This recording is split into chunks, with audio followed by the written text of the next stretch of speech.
বর্তমান বিধায়ক যদি আবার প্রতিদ্বন্দ্বিতা করেন, এই জায়গাটায় আমরা গিয়েছিলাম।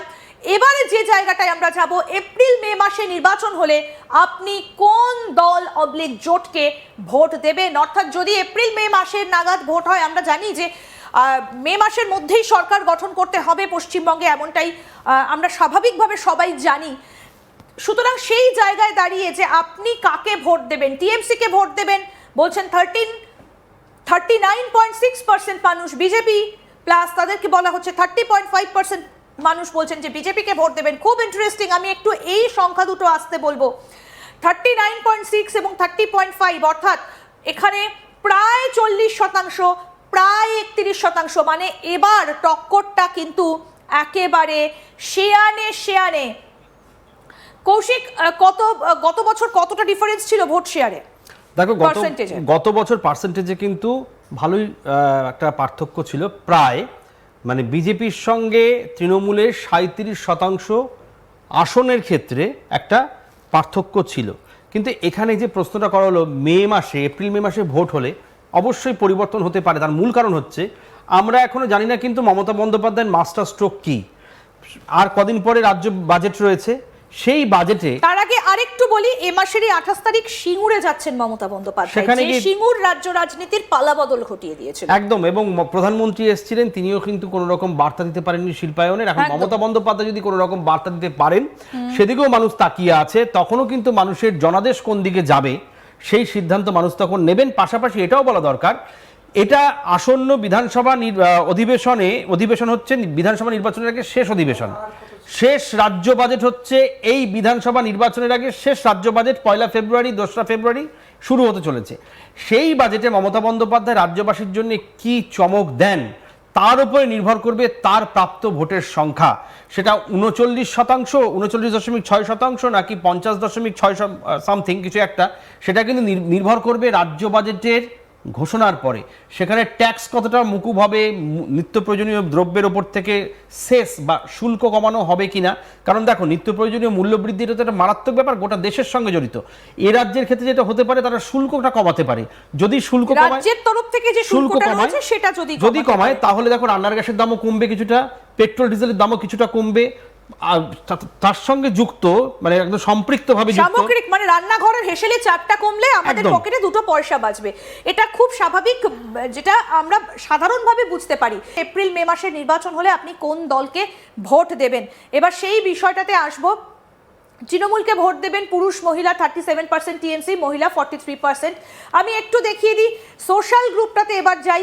SC ST, Hindu OBC, Hindu general এবং মুসলিম, এটা কিন্তু অত্যন্ত তাৎপর্যপূর্ণ। আমি এটা একটু আপনাদেরকে দেখাই যে এসসি তরফ থেকে 29% বলা হচ্ছে তৃণমূলকে দেবে, অর্থাৎ এখানেও এগিয়ে। বিজেপিকে হচ্ছে 50%, এসসি কিন্তু ভোটে এগিয়ে রয়েছে, বিজেপি 50%। এসটি শিডিউল ট্রাইব, সেখানেও এগিয়ে রয়েছে বিজেপি। হিন্দু ওবিসি, সেখানেও এগিয়ে রয়েছে কিন্তু বিজেপি। এবার হিন্দু জেনারেল এবং মুসলিম, এই দুটো ক্যাটাগরিতেই কিন্তু এগিয়ে রয়েছে টিএমসি। অর্থাৎ যে ডেমোগ্রাফি চেঞ্জের কথা বারবার শুভেন্দু অধিকারী, সুকান্ত মজুমদার কিংবা অমিত শাহ, নরেন্দ্র মোদী এদেরকে বলতে শোনা যায়, সেই ডেমোগ্রাফি চেঞ্জিং বিষয়টা কতটা প্রভাব পড়ছে সেটা এবার আপনাদেরকে আমরা একটু দেখাচ্ছি। টিএমসি বিজেপি, দেখুন যে বিষয়টা ভীষণভাবে লক্ষণীয়, যে এসসি এসটি অর্থাৎ শিডিউল কাস্ট, শিডিউল ট্রাইব, তারা কিন্তু বিজেপির ওপর ভরসা রাখছে। হিন্দু ওবিসি বিজেপির ওপর ভরসা রাখছে। কিন্তু হিন্দু এক হও, হিন্দু ভাইরা ঐক্যবদ্ধ হও, এই আহ্বান শুভেন্দু অধিকারী করলেও আসলে যে সেটা পশ্চিমবঙ্গের ক্ষেত্রে তৃণমূলের ওপরই বেশিভাবে নির্ভরশীল, সেটা কিন্তু বোঝা যাচ্ছে। এবং 54% মুসলিম ভোট, অর্থাৎ যে ডেমোগ্রাফির কথা বারবার তুলে ধরছেন, এত মুসলিম ভোট, কোট আনকোট মুসলিম ভোট ব্যাংক যেটা বলা হচ্ছে, অর্থাৎ ডেমোগ্রাফি চেঞ্জের কথা যেটা অমিত শাহ বারবার করে বলছেন, যে মালদা, মুর্শিদাবাদ, এই যে জায়গাগুলোর কথা বারবার উঠে আসছে, তাহলে কি সেটাই সত্যি? আমি কৌশিকের কাছ থেকে এটা একটু জানতে চাইবো। কৌশিক, যে ডেমোগ্রাফি চেঞ্জের কথা বলে গেলেন অমিত শাহ, কিছুদিন আগেও বলে গেলেন, শুভেন্দু অধিকারী বারবার করে বলছেন, তাহলে কি সেটাই সত্যি, মানে সেটাই কি এর প্রতিফলন?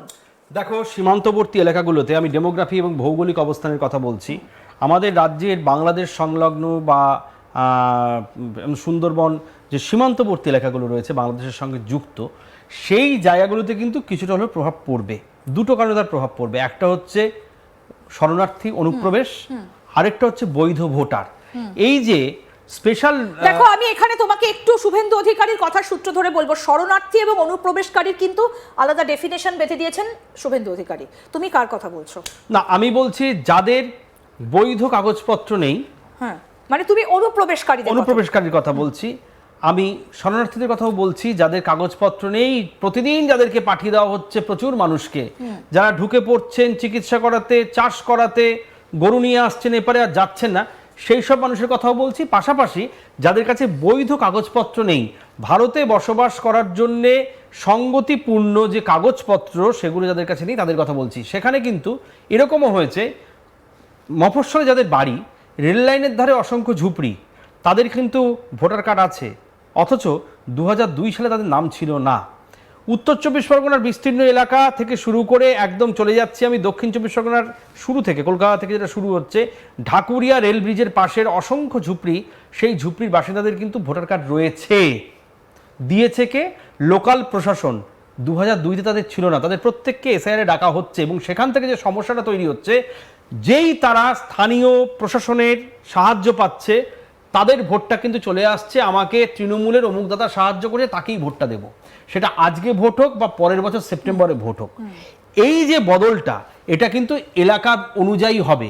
আবার বালিগঞ্জ সার্কুলার রোডে যে ভদ্রলোক ভদ্রমহিলা থাকেন, তিনি তার মানসিক স্থিতি যা ঠিক করেছেন গত 5 বছরের নিরিখে, তিনি ঠিক করেছেন যাকে ভোট দাও তাকেই ভোট দেবেন। কিন্তু হঠাৎ করে পেয়ে যাওয়া সীমান্তবর্তী এলাকার শরণার্থী বা অনুপ্রবেশকারীরা, তারা তো এখানে অনুপ্রবেশকারী বলছি, তারা তো এখানকার ভোটার কার্ড পেয়ে গেছেন, যে দাদার সাহায্যে তিনি সাহায্য পাবেন ভোট দেওয়ার, তিনি তো তাকেই ভোট দেবেন। এটা নতুন আর কিছু নয়। একদম। আমরা এবার পরের বিষয়টাতে আসি, অর্থাৎ ডেমোগ্রাফি চেঞ্জটা কিন্তু সত্যিই হয়েছে কিনা, এখানে একটা প্রশ্ন থেকে গেল, এবং সেটাই বড় ফ্যাক্টর কিনা সেটাও আমরা যেটা বলছি সেটা কিন্তু অবশ্যই আমরা আপনাদেরকে আরও একবার জানিয়ে দেব। এই যে ভোট ভাইব, অর্থাৎ ভোট ভাইব, এই যে তার টেস্ট ভাইব, সেই ভোট ভাইবের জনমত সমীক্ষা আপনাদের সামনে তুলে ধরছি। তারা 2026-এ যে জনমত সমীক্ষা করেছে, আমরা সেই হিসেবগুলো আপনাদের সামনে তুলে ধরছি। এবার আপনাদেরকে বলি, বর্তমান রাজ্য সরকারের সামগ্রিক কর্মক্ষমতাকে আপনি কিভাবে মূল্যায়ন করবেন গত 5 বছরে। সোশ্যাল গ্রুপে যদি আমরা আসি, এখানে মানে খুব অদ্ভুতভাবে এখানে দেখতে পাওয়া যাচ্ছে, চমৎকার এসসির তরফ থেকে বলছেন 21%, ভালো বলছেন 6%, গড় 14%, দরিদ্র মানুষ বলছেন 80%, খুব খারাপ বলতে পারবো না 34%, এবং 8%। এসটি তারা চমৎকার বলছেন 22%,